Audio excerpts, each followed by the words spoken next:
What a beautiful duang. Chew. There must be no other place as pretty as this town. This feels like a picnic. Chew. I totally wanted to see that animated.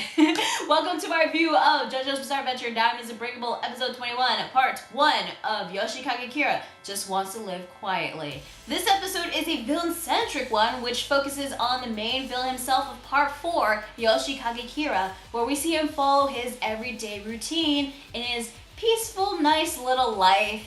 You know, him going to work, eat breakfast, go out on lunch dates with his girlfriend, spending some quality time with her.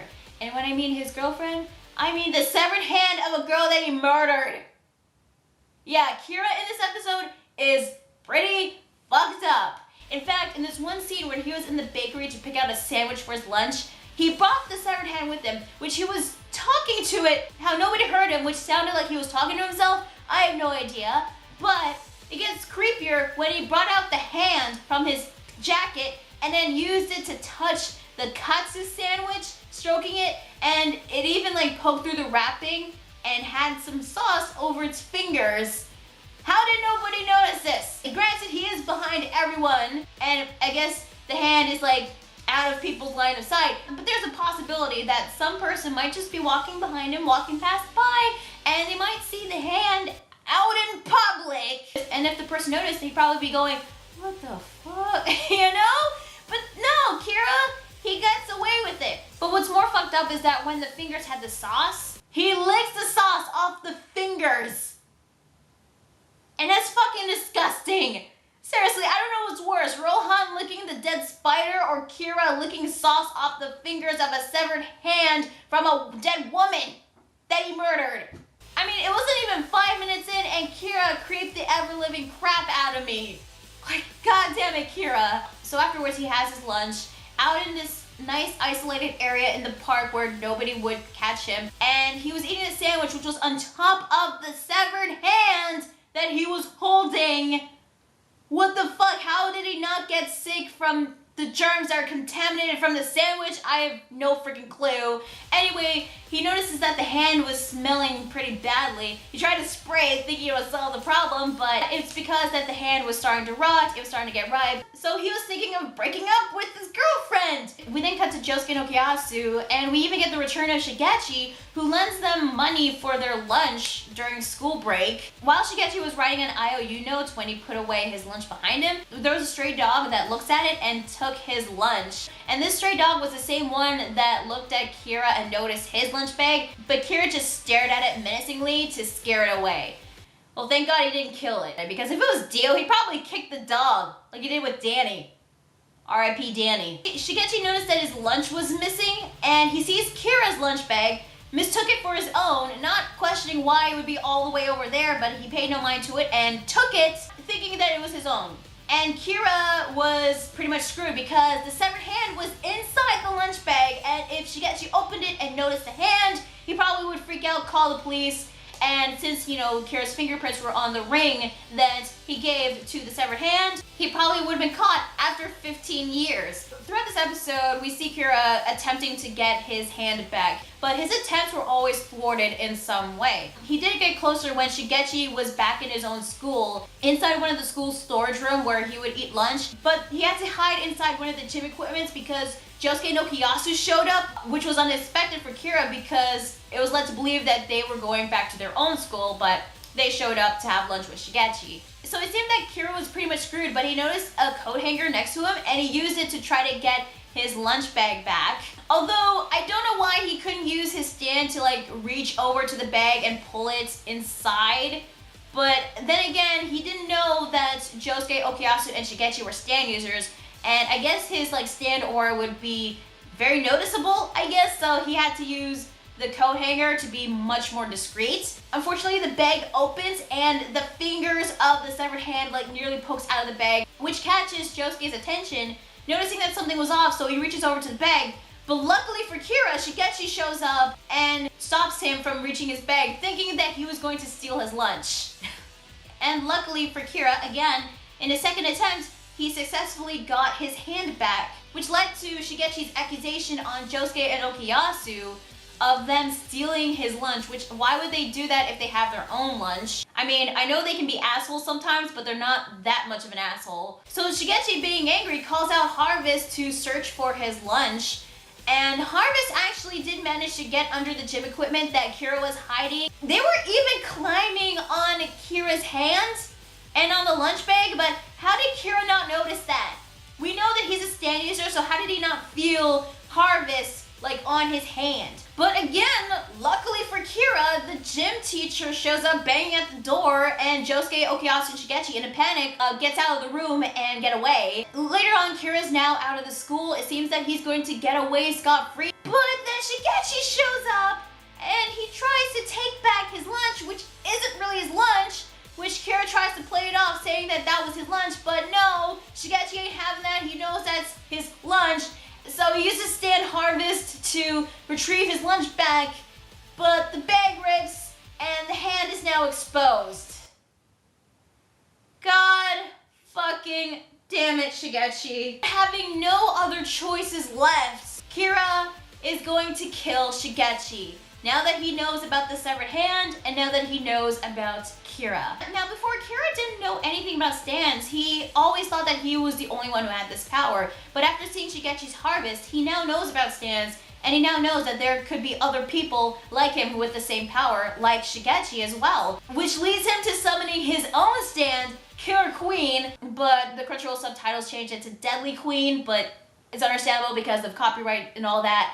But anyway, he summons his stand, Killer Queen, getting ready to attack Shigechi and kill him. And that is where the episode ends. Oh, god damn it, cliffhangers! I wanted to see what's gonna happen next, but we gotta wait next week. Oh my god. So yeah, that was episode 21. Overall, this was a very good episode. Very suspenseful and a lot of tension, really. It was actually great seeing Kira getting his own episode in a way. We actually get to follow him, see what he does in his everyday life. Now let's talk about Kira. Kira is the exact opposite of Dio and Cars. Those two had like goals that they wanted to strive for, and they definitely stand out. They're definitely over the top. They have big egos, and they definitely had god complexes. Dio, he just wanted to be more superior than Jonathan, wanted to obtain the inheritance, but then when he became a vampire, he decided to like rule over humanity. Especially when he came back in Stardust Crusaders, he totally wanted to like rule over everyone, become powerful, become superior than everyone else. Cars, he wanted to become the ultimate being and to go up above the Earth's surface, not get killed by the sun. And Kira's goal, he just wants to live a nice, peaceful, quiet life. The guy doesn't want to stand out. He just wants to live a nice, normal life, all the while killing women and cutting off their hands and going out on dates with them. And whenever they start to go ripe and smell bad and rot, he'll just break up with his girlfriend. And when I mean break up, I mean like throw them away and then get a new hand. He even has this like daily routine that he tells Shigechi about, which I thought was strange. But it's because since he was going to kill Shigechi anyway, it doesn't really matter if he knows everything about him, because Shigechi isn't going to get away. And the thing is with Kira, we know that he kills women. That's his main target. And even though women with nice hands are like his main target, he does kill other people, but that's only because if they disrupt his quiet life, if there's a chance that they would expose him. Every night, Kira gets a good night's sleep. He sleeps like a baby, having no worries whatsoever. But if someone tries to disrupt his quiet life, if someone gives him worry to the point where he can't sleep nice and soundly, he has to get rid of the problem. In this case with Shigechi, since he now knows about the severed hand and about Kira. And speaking of Shigechi, fuck, I know he's going to die. I mean, it's been a long while since we had a major character death. Well, unless you want to count the rat, but that doesn't count. But the last time we had a major death was Keicho. And I know Shigechi's stand is pretty strong, but compared to Killer Queen, no, Shigechi is pretty much fucked. Unless there is some miracle that Shigechi would escape this with his own life. But I don't see that happening. I know this is Jojo, so I'm not getting my hopes up over Shigechi getting away with this alive. He is definitely going to bite the dust in next week's episode. No pun intended. And speaking of Killer Queen, I really like how it showed up. It looks so cool with like its face shadowed, its menacing look. Not only that, but the close-up of its face and the added touch of the black wispy like smoke. It was very well done. I can't say the same thing about when its full appearance was revealed, because the animation was off. Not only that, but some of the scenes featuring Shigechi, Josuke no Kiyasu, the animation looked off as well. Everything else with Kira was fine. But when it came to like the faraway mid-range shot of Killer Queen, it just looked off. It looked very off in a way. And honestly, that's very disappointing because this is Killer Queen. This is one of the coolest stands that I've seen through the video games because it's named after a song from Queen, one of my favorite rock bands by the way, but it's also a humanoid stand with the head of a cat, and I like cats. So I was so looking forward to seeing the stand animated, and just to see it look like that was just, it was kind of a letdown really. But aside from that, everything else from Killer Queen, the close-up shot of his face to it showing up with the effects, with the smoke and all that, that was great. So hopefully in next week's episode, the animation would look much better. I'm not expecting like rat episode quality, but at least some good enough animation for the design of Killer Queen. And now aside from animation and artwork, which, you know, some parts were good, some parts weren't, the voice acting was very well done. So far, Toshiyuki Morikawa is doing a pretty good job as Kira so far. Definitely looking forward to hearing more of his voice. And the music again was pretty good, and it definitely added the tension and the suspense in the episode. And I'm really liking Kira's new theme. I'm definitely looking forward to hearing it when it's officially released. And there was also the song at the beginning scene. I don't know what song that is. It might be a new one, and it sounds pretty good. I'm definitely looking forward to hearing that as well. So next week it's gonna be Shigechi versus Kira. Yeah, there's no way Shigechi is getting out of this alive. It's really gonna suck though, because, well, I didn't really hate the little guy. I mean, he was annoying whenever he became a greedy little prick, but aside from that, he was just a nice kid.